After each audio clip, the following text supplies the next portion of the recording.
जय माँ दुर्गा। गुप्त नवरात्रि की इस पावन घड़ी में माँ दुर्गा प्रकट हुई।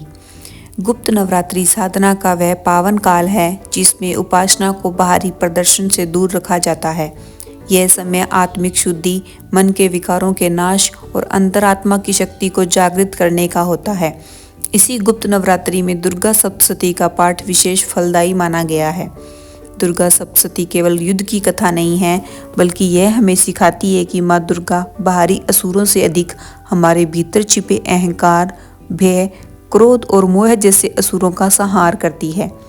मार्कंडेय पुराण में वर्णित यह दिव्य ग्रंथ बताता है कि जब साधक श्रद्धा, विश्वास और धैर्य के साथ माँ का स्मरण करता है, तब जीवन की सबसे कठिन परिस्थितियाँ भी साधना बन जाती है।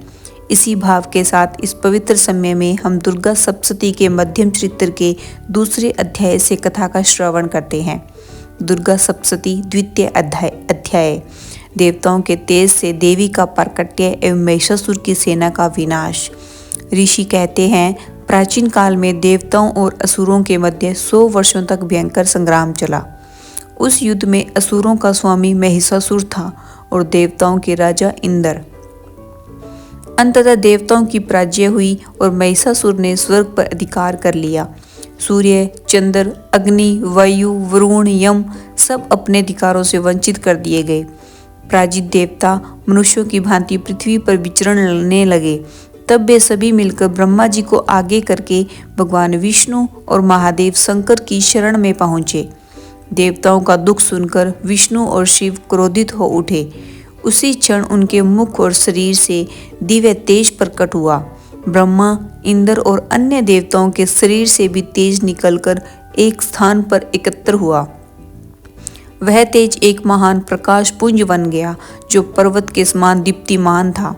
धीरे धीरे वही तेज एक दिव्य नारी रूप में परिवर्तित हुआ, जिसकी ज्योति से तीनों लोक प्रकाशित हो उठे। शिव के तेज से मुख, विष्णु के तेज से भुजाएं, चंद्र से स्तन, इंद्र से कमर, वरुण से जगाएं, पृथ्वी से नितंब, सूर्य से उंगलियां और अग्नि से नेत्र प्रकट हुए। इस प्रकार सभी देवताओं के तेज से माँ दुर्गा का प्रकट्य हुआ। देवी के प्रकट होते ही देवताओं के हृदय आनंद से भर उठे। भगवान शिव ने त्रिशूल दिया, विष्णु ने सुदर्शन चक्र, वरुण ने शंख, अग्नि ने शक्ति, वायु ने धनुष और तरकस, इंद्र ने वज्र और घंटा, यम ने दंड, ब्रह्मा ने कमंडल और जपमाला अर्पित की। हिमालय ने सिंह वाहन प्रदान किया और क्षीर सागर ने दिव्य आभूषण और वस्त्र भेंट किए।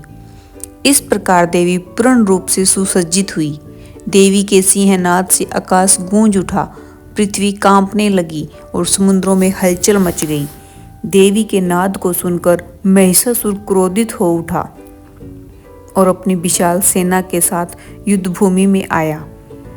लाखों करोड़ों रथ, हाथी, घोड़े और असुरों ने देवी पर आक्रमण किया, परंतु माँ दुर्गा के लिए यह युद्ध एक दिव्य लीला मात्र था। उन्होंने सहज भाव से अपने अस्त्रों द्वारा असुरों के शस्त्र काट दिए। उनके मुख पर थकान का कोई चिन्ह नहीं था।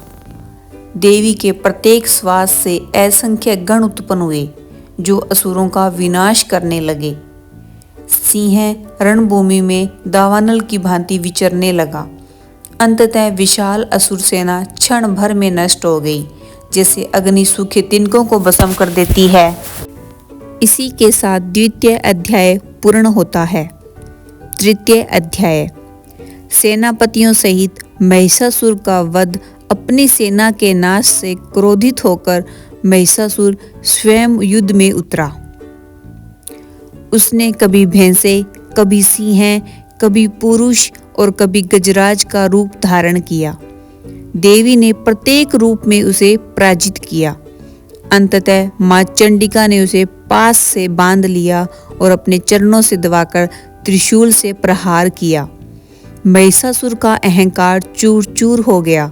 उसका मस्तक कटते ही संपूर्ण दैत्य सेना भयभीत होकर भाग गई।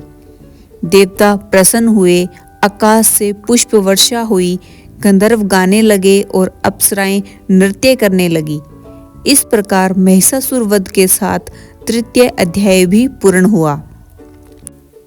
तो भक्तों, यह थी गुप्त नवरात्रि के दूसरे दिन दुर्गा सप्तशती के द्वितीय एवं तृतीय अध्याय की दिव्य कथा। यदि ये कथा आपको पसंद आई हो तो इसे लाइक करें, शेयर करें और कथा कहानी 13 चैनल को सब्सक्राइब अवश्य करें। हम शीघ्र ही अगले अध्याय के साथ फिर मिलेंगे। ओम श्री दुर्गाय नमः। जय माता दी।